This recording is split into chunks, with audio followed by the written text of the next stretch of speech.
시동을 걸고 드라이브를 놓고 스티어링 휠 옆에 기어가 있는 벤츠 CLS 400D AMG 라인의 검정 컬러 색상이고요. 인테리어 트림도 블랙 컬러예요. 메탈 웨이브 트림이 상당히 럭셔리하게 자리하고 있습니다. 주행거리가 13km. 오늘 출고한 차량이기 때문에 다이내믹한 주행은 따로 영상에 담아야 하는 그런 상황입니다.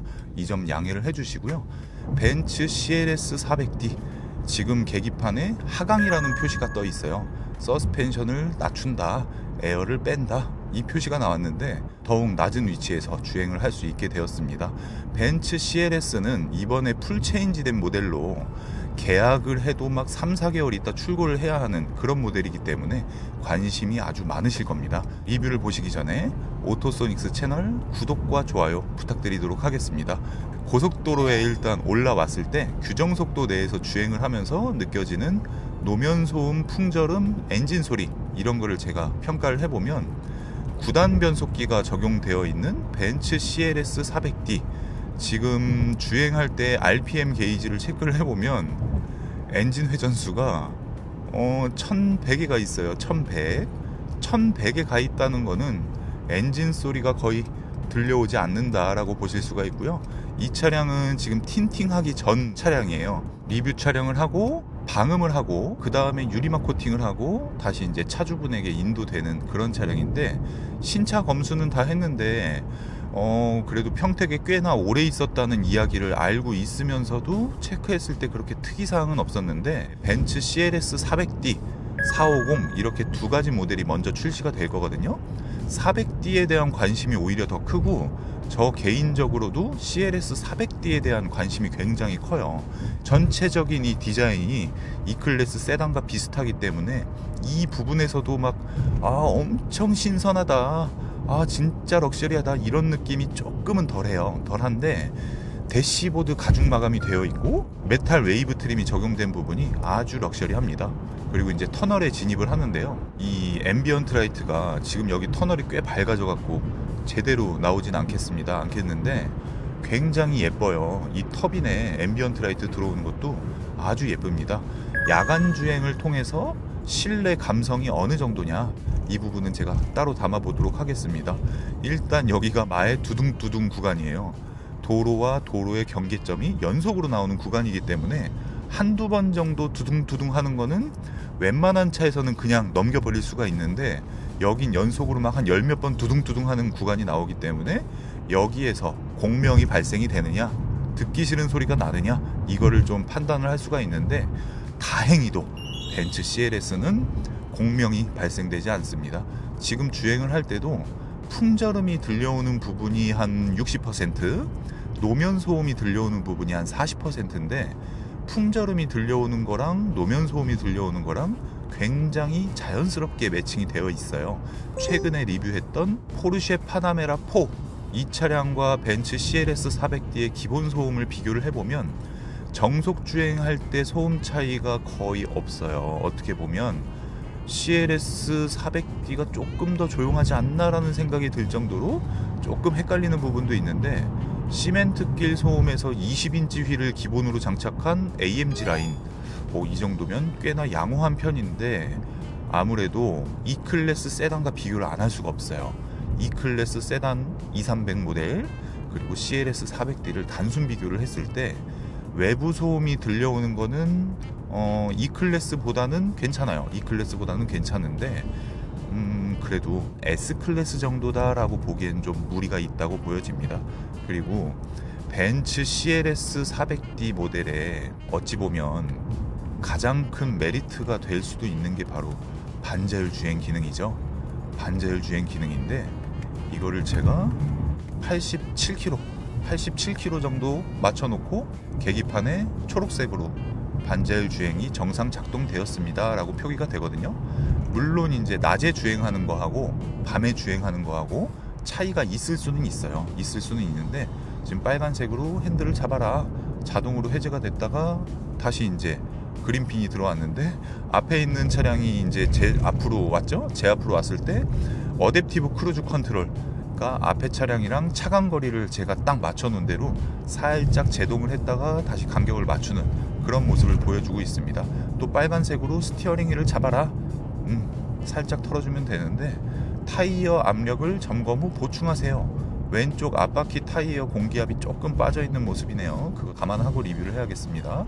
커브길에 진입을 했어요. 혹시 위험할 수가 있으니까 제가 스티어링 휠을 잡을 준비를 하고 있는데 오른쪽에도 차가 있고 왼쪽에도 차가 저보다 빠른 속도로 지나가는데 이 차선 맞추는 거 보면 마치 제가 직접 운전을 하는 것과 같이 그렇게 잘 맞춰지고 어두운 터널 플러스 실선 구간이에요.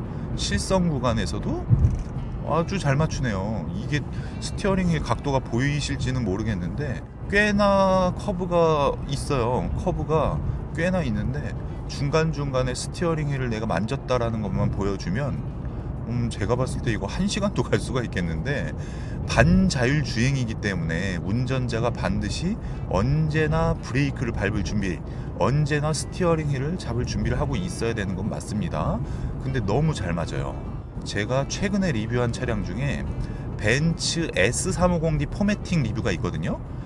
새로운 버전의 반자율 주행 성능에 대해서 제가 충분히 이야기를 해드렸고 앞으로 출시할 CLS 400D가 굉장히 기대된다라고 말씀을 드렸었는데 역시 기대했던 것처럼 아주 잘 잡아주고요. 이 어댑티브 크루즈 컨트롤 앞에 차량이랑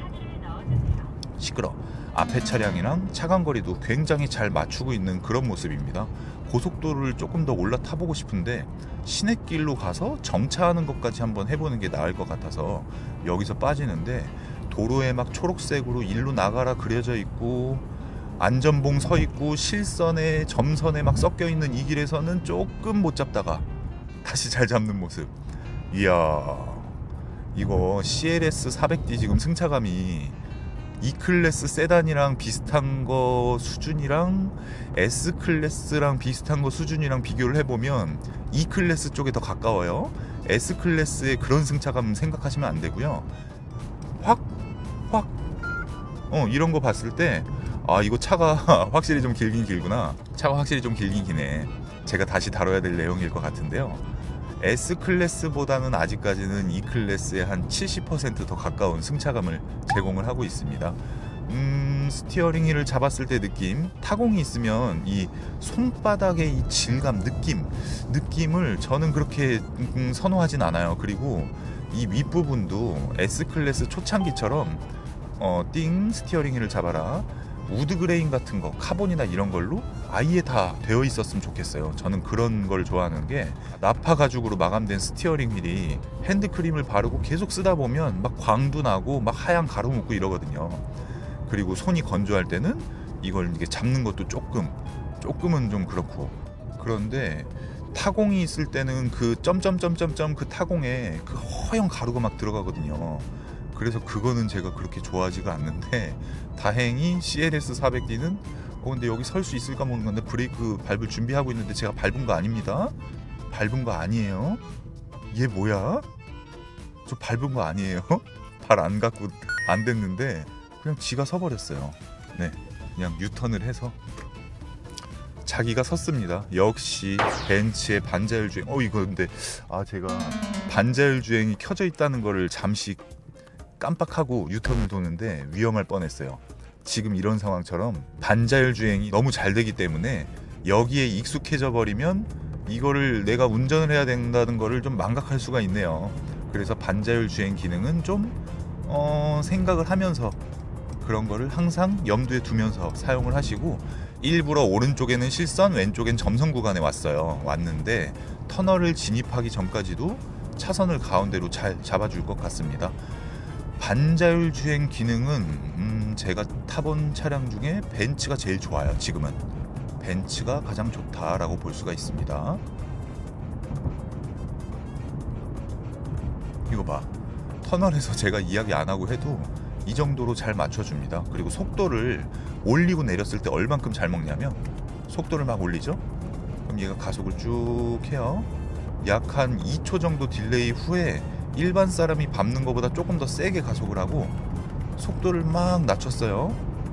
막 낮췄을 때도 한 2초 정도의 텀은 좀 있어요. 텀은 조금 있는데 얘가 속도를 낮추고 올리고 하는 게 굉장히 자연스럽게 진행이 돼요. 자연스럽게 뒷차가 놀라지 않게 자연스럽게 반자율 주행이 먹는다라고 보여집니다. 이제 반자율 주행에 대한 성능 테스트는 더 이상 할 필요가 없을 것 같아요. 반자율 주행 기능을 아예 껐습니다. 반자율 주행 기능을 끄고 주행을 하는데 거의 대부분 보면 반자율 주행 버튼이 눌러져 있으면 그대로 운전을 하게 돼요. 그러다 보면 이 스티어링 휠을 조작하는 게 뭔가 이질감이 있을 수가 있는데, 우와, 오호, 이거, 야, 이 커브길 들어갈 때 제가 속도를 조금 올려봤거든요. 여기 제가 맨날 다니는 도로예요. 맨날 다니는 도로고 커브길이 꽤나 심해요. 한 80km 정도 가면 몸이 이렇게 뒤틀리는 정도인데 차선을 제가 여기서 빠르게 방향지시등을 켜고 쑥 느낌이 E클래스랑 거의 80%, 아까 제가 70%라 그랬는데 80% 비슷합니다. 아마 벤츠 E400을 타시던 분께서 CLS를 주행을 할 때 거의 비슷하게 느끼실 거예요. 승차감이 너무 무르지도 않고 너무 단단하지도 않고 이렇게 스티어링을 조금만 움직여도 움직이는 거는 꽤 큰데 차선을 다시 왼쪽으로 스무스하게 바꿨을 때 이럴 때도 나쁘지가 않네요. 그러다가 신차 길들이기 중이니까 그걸 감안하고 살살 밟는데도 CLS 400D 엔진에서 이 토크가 장난이 아닙니다. 토크가 CLS 400D 엔진이 물건이에요, 물건. 제가 초창기에 오토소닉스 채널 초창기에 리뷰를 잘 하지 못할 때, 카메라 설치하고 이거 맞추는 게 익숙치 않을 때 한번 날려먹은 영상이 있어요. 그게 S400D라는 모델이 처음 나왔던 그 시즌이었거든요. 그래서 그때 S400D 롱바디를 잔뜩 기대를 하고, 제 차량이 740LD니까 완전 똑같은 조건이잖아요. 테스트를 해봤는데 정차 중에 있다가 급가속을 했을 때 뭐 한 100km 이상까지 속도를 쭉 올릴 때 740LD랑 S400D랑 완전 거의 똑같았어요. 진짜 물건이다라는 생각이 들었거든요. 연비는 BMW가 한 리터당 1.5km 정도 잘 나왔고요. 출력은 400D랑 40D랑 거의 비슷했고, 소음은 확실히 400D가 더 조용했고, 진동은 도찐 개찐이고. 근데 이 지금 벤츠 CLS 400D가 RPM 1500 정도, 길들이기 모드에서는 RPM 2800까지, 3000에서 2800까지는 사용해도 되는데 2000rpm까지 지금 쭉 올리는데 힘이 넘쳐요. 만약에 이 400D 엔진이 E클래스에 달리잖아요. E클래스에 만약에 이 400D 엔진이 달리면 장난 아닐 거예요. 장난 아닐 건데 100km가 초과되는 속도 있죠. 100km 초과되는 고속주행에서는 CLS 400D가 E400D가 만약에 나온다고 해도 훨씬 좋은 주행 느낌을 줄 거예요. 차선 변경을 이렇게 확 할 때는 E클래스보다 CLS가 조금 더 자세를 잘 잡는 수준인데, 계속 지금 한 1시간 정도 타다 보니까 소음에 대한 불만은 좀 생겨요. 소음에 대한 불만은 좀 생기는 게, 이 차가 제공하는 편안함, 이 편안함 정도에선 얘보다 더 조용해야 이 차의 그 편안함과 좀 매칭이 되는 그런 느낌이고요. 조금만 세게 이렇게 RPM 2000m로만 밟아도 이 느껴지는 토크감이 상당히 좋고요. 원래 6기통 디젤 엔진이 1000에서 1500rpm, 1500에서 1800rpm 정도 갈 때 우 하고 낮은 점이 이렇게 들려오는데, 이 차량은 그런 게 전혀 없어요. 그냥 한 뭐 43 AMG 같은 차량들의 배기음이 미세하게 깔리는 그런 정도 느낌으로 느껴집니다. 그래서 저는 벤츠 CLS 400D의 주행 질감에서는 아주 만족스러운 부분인데요. 공기압을 만약에 전체적으로 딱 이 차량에 맞게 맞춰 놓으면 나쁠 거는 전혀 없을 것 같다는 생각이 들고요. 룸밀러가 쿠페형 세단인데도 불구하고 시야가 상당히 좋아요.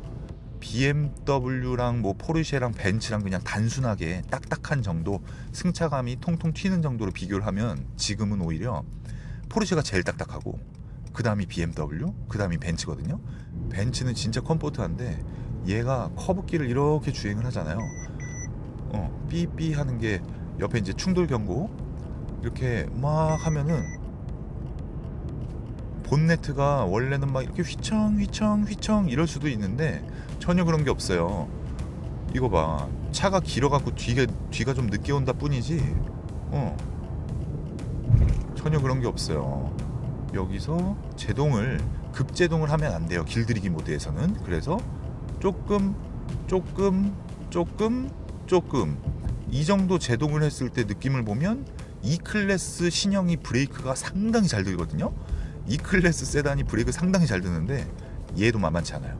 CLS 400D도 제가 봤을 때는 더 잘 들 것 같진 않은데, 차가 더 무겁고 길다 보니까 비슷한 수준이다. 근데 간혹 가다가 이렇게 이야기하시는 분도 있어요. 아니, CLS가 뒷좌석도 좁고 나는 이번에 디자인 난 잘 모르겠는데 E클래스가 낫잖아, E클래스 사는 게 낫겠다, 이렇게 이야기하시는 분도 계신데, 이 CLS 400D가 얼마나 매력적이냐면, E클래스에 만약에 400D 엔진이 장착됐다 그러면 AMG 라인을 적용을 했을 때 신차 가격이 아마 9,900만 원에서 1억 300만 원 정도 했을 거예요. 개소세 할인 그냥 없고 그냥 가격으로 봤을 때 9,900에서 1억 300 정도 했을 건데, CLS 400D의 AMG 라인이 가격이 1억 900만 원 정도에 나왔다라는 거는 기존 모델과 비교했을 때는 상당히 메리트 있는 부분이라고 말씀드릴 수가 있을 것 같고요. CLS에서 가장 기대되는 모델이 450이 아니라 53 AMG 그리고 CLS 300D예요. 300D. CLS 300D에 만약에 에어매틱 바디 컨트롤, 이 에어 서스펜션이 적용됐다 그러면은 그거는 진짜 장난 아닌 차가 되는 겁니다. 그래서 CLS는 천장이 낮아갖고 내가 머리가 닿아서 좀 불편하고 뒷좌석 좁고 디자인 난 잘 모르겠고 이래도 어쨌든 이 차는 베스트 모델이 될 수밖에 없는 그런 승차감, 주행 질감, 인테리어 디자인, 가격은 조금 사악하긴 한데 그래도 전반적인 그런 느낌을 주고 있습니다. 쟤 왜 저래? 크락션 보셨죠? 부드러워요. 크락션도 부드럽고 이제 이 앵글, 어이구 방지턱 왜 이래? 방지턱은 제가 주행하면서 리뷰 2편에서 다시 한번 알려드리는데, 아무래도 이럴 때는 타이어 사이즈 20인치가 적용되어 있다는 게 조금 걸리는 부분인 것 같아요. 그리고 여기 일산이 올 때마다 달라져. 일산 사람이 일산으로 오는데도 올 때마다 달라져요. 장난이 아니에요. 부동산, 경제, 이게 사실 제가 굉장히 관심 있는 분야인데 기회가 되면 리뷰해 보겠는데요. 주행하면서 리뷰 1편은 제가 여기서 마무리를 하고 뒷좌석 리뷰로 넘어갑니다. 뒷좌석 리뷰로 넘어가는데, 뒷좌석 리뷰가 상당히 기대하셔도 될 정도로 디테일한 내용을 갖고 있어요. 뒷좌석 리뷰도 시청을 해주시고요. 2편에 저를 촬영하면서 몸이 얼만큼 도대체 흔들리는 거야, 이 부분, 그리고 1편에서 이야기하지 못했던 그런 부분을 이야기하면서 리뷰를 하도록 하겠습니다. 네, 다음 리뷰로 넘어가도록 할게요.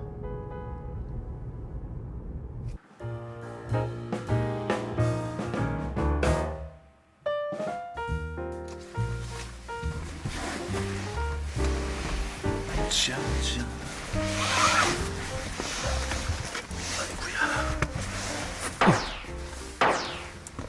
안녕하세요, 오토소닉스 소닉입니다. 아주 따끈따끈한 차량 벤츠 CLS 400D 뒷좌석으로 왔습니다.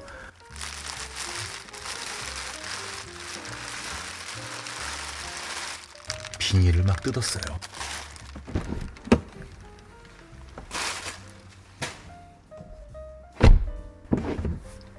비닐을 막 벗겨내고, 벤츠 CLS 400D 오늘 출고한 차량입니다. 오늘 출고한 차량, 무려 8월 달에 계약을 해놓고 8, 9, 10, 11 4개월을 기다려서 받은 벤츠 CLS 400D. 물론 제 차량은 아니고요. 이 차량이 친절하게 컵홀더가 나오네. 이 차량을 리뷰하는데 왜 이렇게 코트를 입고 있냐? 코트를 입고 촬영하는 이유가 있죠. 뒷좌석이 굉장히 부족한 공간을 가질 수밖에 없는 스포츠 쿠페형 세단, 벤츠 CLS 400D는 스포츠 쿠페형 세단, 뒷문짝을 억지로 만든 그랑 쿠페 개념으로 보시면 됩니다. 2인승으로 나와야 되는 디자인을 하고 있으면서 뒷문짝을 달아주고 뒷좌석 공간을 만들어줬다. 그리고 기존 모델은 4인승이었는데 5인승으로 나왔다. 이 부분이 벤츠 CLS 뒷좌석 리뷰의 포인트라고 볼 수가 있습니다. 그래서 원래는 패딩 점퍼를 입고 나오려고 그랬는데 날씨가 그 정도는 아니라서 일반인들, 뭐 운전하는 사람은 그냥 뭐 운전하기 편하기 위해서 외투를 벗고 탑승을 해서 주행을 하겠지만, 뭐 그냥 다른 사람 누군가를 태웠을 때는 뭐 외투를 벗고 뒷좌석에 타는 사람은 거의 없잖아요. 그래서 이제 외투를 입고 뒷좌석 리뷰를 하는데, 일단 딱 그냥 봤을 때 이 느낌이 E클래스랑 비슷하면서도 큰 차이가 있어요. 큰 차이가 전면부에서 이 뒷좌석까지 여기까지 오는 공간이 CLS가 더 길어요. 더 길어서 여기서 딱 앉아서 전면을 봤을 때 그 스티어링 휠 핸들이 보여지는 게 E클래스를 탔을 때랑은 조금 다른 느낌이 납니다. 다른 느낌이 나고, 여기에 기본적으로 들어가 있는 이 트림, AMG 라인에는 메탈 웨이브 트림이 적용되어 있는데, 메탈 웨이브 트림이 상당히 예뻐요. 상당히 예쁘고 고급스럽습니다. 벤츠 263 AMG 리뷰를 했을 때 메탈 웨이브 트림에 대해서 말씀을 드렸었습니다. 뒷좌석을 딱 탔을 때 공간을 말씀드리기 전에 시트가 이렇게 각도가 서 있어요. 뒷좌석 시트 각도가 이렇게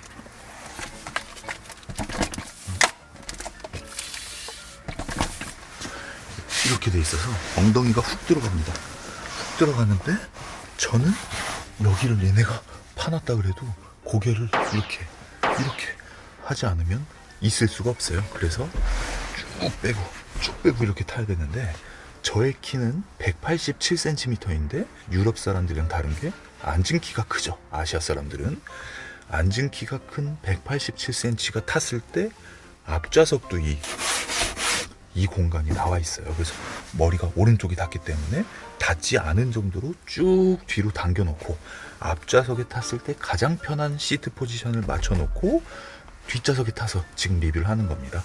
만약에 키가 이 정도? 일반 평균 신장이신 분들은 레그룸이면 이 정도 공간이 있을 건데 아주 낮아요.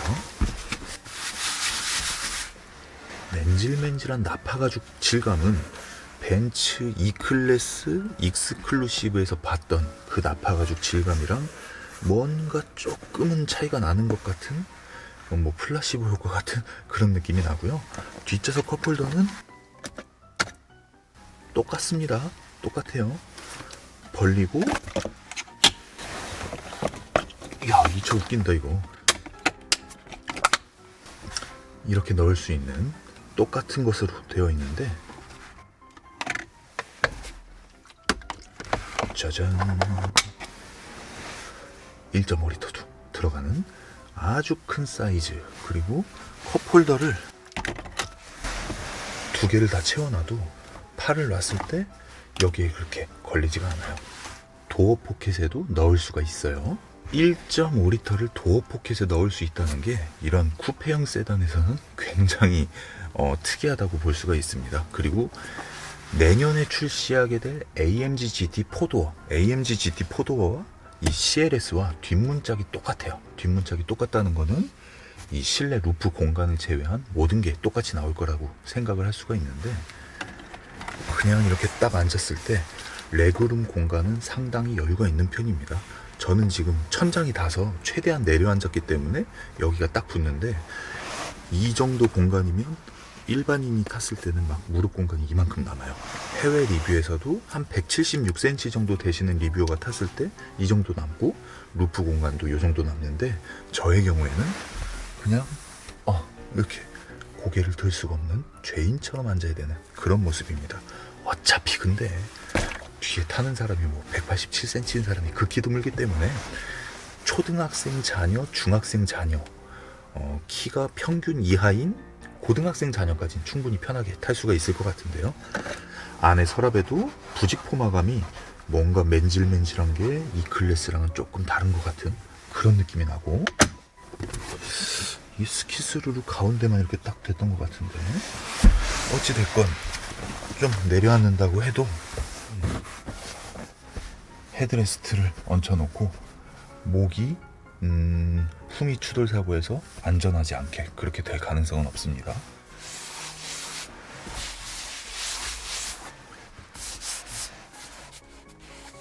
이 나파 가죽 질감은 S클래스에서 본 거랑 똑같은 것 같아요. 뭔가 E클래스 익스클루시브 느낌이 나는 게 아니라 이 도어 트림 위에도 가죽, 나파 가죽, 오, 이야, 밑에도 가죽이네요. 밑에도 이게 어떻게 가죽인 척인데 내가 헷갈리나? 가죽인 것 같아요. 그리고 손잡이를 잡았을 때의 느낌, 안쪽에 플라스틱이 들어가 있는데 손잡이를 잡았을 때 느낌도 S클래스 손잡이를 잡았을 때보다 오히려 괜찮아요. S클래스는 더 차가운 느낌, 이거보다 더 차가운 느낌의 플라스틱이 손에 딱 돼 있는데 문 닫을 때 문 닫을 때도 괜찮고요. 와우, 그러네. 이거 B필러도 다르네. 이 부품 이거 E클래스랑 사이즈 맞으면 E클래스에다가 이거 B필러 뜯어갖고 놓으면 되게 괜찮을 것 같아요. B필러도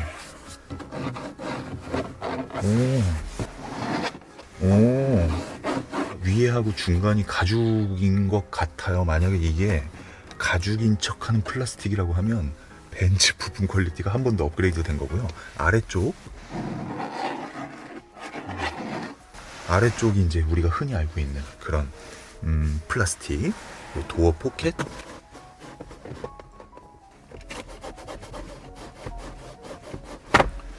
이런 부분은 뭐 E클래스랑 큰 차이가 없는데 여기에 이렇게 물 같은 걸 놓으면 여기에 왜 남자들 쫄쫄이 반팔티 입었을 때 막 여기 이렇게 튀어나오는 거 있죠? 그런 것처럼 여기에 딱 놓으면 여기 이렇게 튀어나오네요. 여기 동그란 거 넣으면 동그란 게 튀어나올 것 같은 그런 모습이고요. 손잡이, 와 이거 봐, 이게 천장이 조금 높은데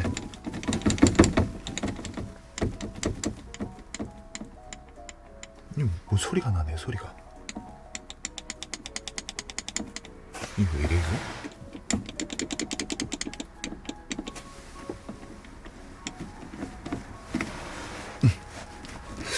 뭔가 이걸 있는 힘껏 잡아당기면 막 뿌드득하고 부러질 것 같은 그런 느낌이 나는데 패스하고, 스피커 모양이 되게 재밌어요. 요 앞쪽에는 까만색 플라스틱으로 이렇게 그릴망이 되어 있는데 고음 스피커 부분은 이렇게 이 메탈 웨이브 트림과 아주 잘 어울리는 그런 모습을 하고 있고요. 뒷좌석 열선 시트 버튼도 보기 편하게 되어 있는데 항상 이 벤츠는 이 조작 버튼을 누를 때 손목이 막 이렇게 꺾여요. 이렇게 손목이 꺾이는 걸 싫어하는 저 같은 사람은 불편합니다. 근데 여기에 있는 것보다는 여기에 있는 게 처음 CLS 뒷좌석을 타는 사람은 찾기가 쉬울 것 같고, 요게 이제 앙증맞은 옷걸이, 요 앞에도 옷걸이. 근데 B필러가 이거 진짜 E클래스의 규격 맞으면 그대로 떼어가고 싶을 만큼 가죽인 척인지 이거 가죽인 척 같은데? 이제 어떻게 이렇게 플라스틱을 이렇게 잘 만들었지? 여기 등판 있죠? 여기도 플라스틱이 꽤나 가죽인 척을 하는데 얘가 더 리얼해요. 문양이 그 가죽의 이런 문양 그대로 만들어 놔가지고 참 이런 거 보면 잘하고, 이 차량 같은 경우에는 썬루프를 아예 포기를 했으면 천장 공간을 더 여유롭게 뺄 수가 있었을 거예요. 이 정도 손해를 봤는데 BMW 쿠페 같은 걸 보면 얘네는 이 천장 공간 굉장히 잘 파놓거든요. 근데 벤츠는 천장 공간을 잘 파지는 못했는데 뒤에 키 큰 사람이 타면 뭐 앞좌석 시트를 레그룸이 워낙 공간 여유가 있으니까 쭉 빼놓고 탔을 때 일반 신장을 가지고 있는 사람이 불만을 느낄 정도는 아니에요. 이 뒷좌석 이거 이렇게 되어 있는 게 은근히 괜찮아요. 제가 솔직히 높이만 맞으면 되게 편할 것 같은 그런 느낌이 나서 뭐 그거는 그렇다고 치고, 포존 에어 컨디셔닝이 기본으로 적용되어 있어요. 그래서 여기에도 그 터빈 모양을 하고 있는 에어컨 송풍구, 요게 두 개가 딱 있고, 에어 컨디셔너 온도 조절을 할 수 있게끔 되어 있고, 밑에 쪽에는 12V, 그리고 웬일이야 5V USB가 생겼네. 12V 5V 재떨이는 빠지면 안 되나 봐요. 그렇게 되어 있는데,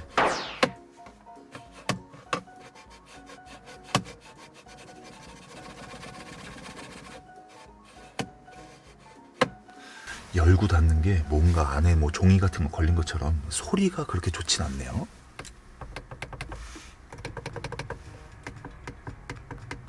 윈도우 스위치, 이런 거는 여느 느낌이랑 비슷한데, 이 포존 에어 컨디셔닝이 적용되어 있다는 점, 그리고 가운데 좌석을 제가 앉아보면 뭐 양 사이드도 못 앉아 있는데 가운데는 뭐 뻔하긴 한데, 그래도 재미를 위해서. 자, 다리가 더 안 벌려져. 자, 아 좋다. 이렇게 다리를 이 정도 거의 한 140도 정도 벌린 것 같은데, 이러고 앉으면 되죠. 뭐 스트레칭도 되고, 뭐 이러고 앉으면 되지 뭐. 가운데 뭐 앉기는 조금 애매하다라고 볼 수가 있겠습니다.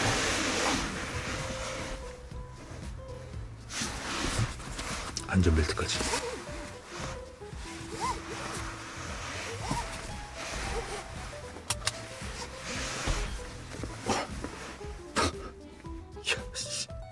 죄송합니다.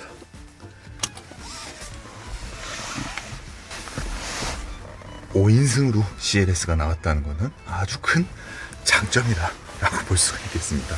어찌됐건 뭐 엉덩이 공간 뭐 저의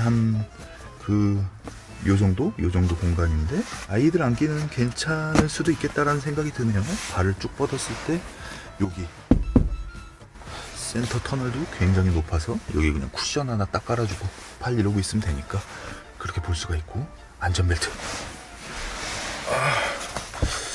이게 좀 불편해 보이는 게 컨셉인데 너무 불편한데. 자, 안전벨트를 딱 하고 앉아 있으면 엉덩이가 지금 여기가 코트가 입어서 잘 안 보이는데 어느 정도가 떠 있냐면요, 한 뼘이 떠 있어요. 엉덩이가 지금. 엉덩이를 쭉 붙이면, 뭐야, 깜짝이야. 뭐 이렇게 예민해? 우리 갔어.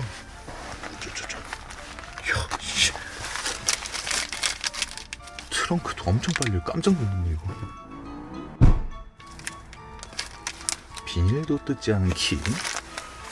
트렁크가 갑자기 열려버려갖고. 어쨌든 시트벨트를 하고 엉덩이를 안으로 쭉 넣고 있으면 다리 공간은 여유가 있는데, 고개를 들 수가 없어서 고개를 다 알랑말랑하면 여기 공간 이만큼, 한 뼘 정도 그렇게 됩니다.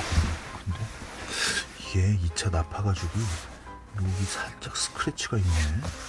유아용 카시트, 이거를 뽑는 부분도 상당히 각도가 이렇게 내려와 있어요. 내려와 있어서 보기에는 괜찮고, 카시트 설치하기에도 나쁠 것 같지는 않습니다. 플라스틱 그리고 시트 디자인도 상당히 괜찮고, 헤드레스트 쿠션 좋아 보이고, 손잡이, 선루프가 파노라마 선루프는 도저히 들어갈 수 없는 공간인데 기본 선루프라도 들어가 있다는 게 참 매력적이네요. 그리고 뒤에 휠하우스 있는데 보면 여기가 뭔가 이렇게 스티치가 삼각형으로 왜 이렇게 했는지는 모르겠는데, 이 끝에 부분에 플라스틱을 사용을 한 거는 이 글래스랑 똑같다 라고 볼 수가 있겠습니다. AMG GT 4도어가 2019년에 출시를 할 때 5인승으로 나왔다 그러면, 가격에 따라서 CLS의 고사양이 AMG GT의 기본 사양에 이렇게 좀 고민을 할 수 있을 만한 그런 모델이 될 것 같습니다. 아주 빠르게 탑승이 아주 느리게 탑승이 될 것 같은 그런 느낌이 나요. 아주 빠르게 탑승을 하는 이유는 이 차의 문이 열려지는 각도, 얼만큼 열리고 타고 내리는데 편한가 편하지 않은가, 이걸 알려드리기 위한 코너입니다. 아주 빠르게 탑승. 또 까먹은 게 있네요. 그 전에 시트 폴딩 잠깐 보여드릴게요. 트렁크 열고. 근데 시트 폴딩 할 때 시트가 움직이는 건 좋은데, 뭔가 이렇게 레버를 딱 할 때 뭔가 부러지는 것 같은 아주 불안한 느낌을 받았어요. 왜 그랬는지 모르겠는데. 오, 꽤나 평평한데, 꽤나 평평하고 이 뒤에 등판 재질도 괜찮네요. 색깔도 괜찮고.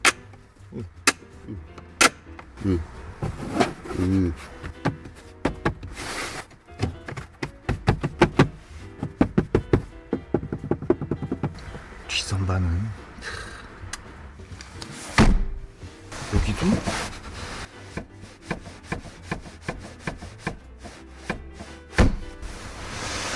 이 정도로 보시면 되겠습니다.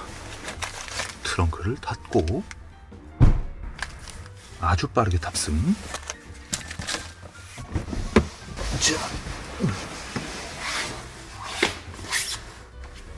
그래도 시트가 너무 낮거나 탈 때 어이쿠 하고 타는 것 같진 않아요.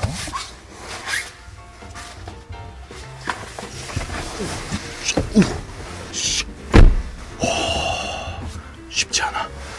발을 우악 이렇게 놔야 됩니다. 이 공간이 뭔가 차에 스크래치를 내면 안 되니까 아주 빠르게 탑승이 여태까지 리뷰했던 차량 중에 가장 오랜 시간이 소요된 것 같습니다. 어쨌든 뒷좌석 리뷰는 제가 여기서 마무리를 하는데요. 주행하면서 리뷰 2편 시승기 총평이 담겨져 있는 벤츠 CLS 400D 시승기 2편도 함께 시청을 해주시고요.